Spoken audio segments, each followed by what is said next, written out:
I'm Cassandra Eustace and I'm a visual artist, and I have a studio here in Cork City at the Backwater Artist Group on Wansford Quay.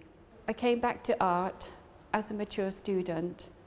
I brought my life experience to that study and perhaps an urgency or a desperateness or a keenness to really want to learn and seize the opportunity that I've been kind of missing for a couple of decades. That need to make and create definitely came from childhood, you know, and I'm an identical twin, so that we were always making and creating.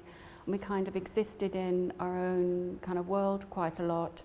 And as far as I can remember, that's what we were doing, mucking about, inventing, and drawing just became a natural part of that. We had a very kind of visual experience. I love the idea of ambiguity and uncertainty and not knowing what's going to happen in the process. So in March 2020, I was invited by the Glucksman to take part in a project called Tales of the City. So this involved a series of workshops with the members from the community centre in the Glen. The project also wanted to focus on what it was like for the residents of the Glen to have arrived in that community very rapidly and almost overnight, and be part of a community that had basically not existed before until they all got there.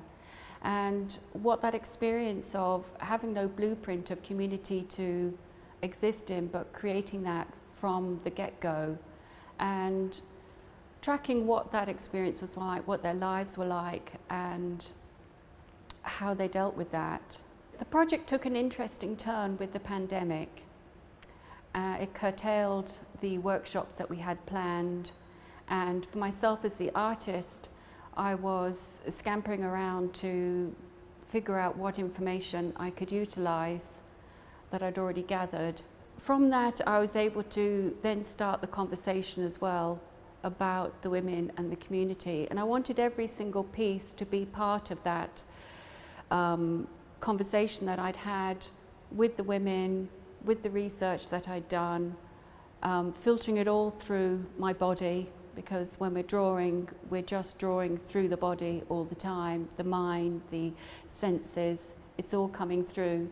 And so if you look at each piece, a different process was used to talk about a different aspect of the research that I gathered and the conversations. I did some of the drawing when they were actually sitting there, and then I took the drawing back to the studio and I shut my eyes and drew through carbon paper so I couldn't see what was going to happen. So back to what I was saying about my process about uncertainty and not knowing what's going to happen, and being quite comfortable with not being able to see the drawing I'm even actually doing. And that also kept echoing that I couldn't see the group anymore, and reflecting back that now it was just a memory of the group that I had. So if I catch someone's curiosity enough that they'll do a second look, or they might go up and go, oh, what's that about? Or, oh, you know, this is about community, this is about home, this is about belonging, this is about, you know, who the older people are in my society, and anything like that, any kind of conversation that I can start in someone's head, I think is it's a lovely thing as an artist to be able to, you know, encourage that or instigate that.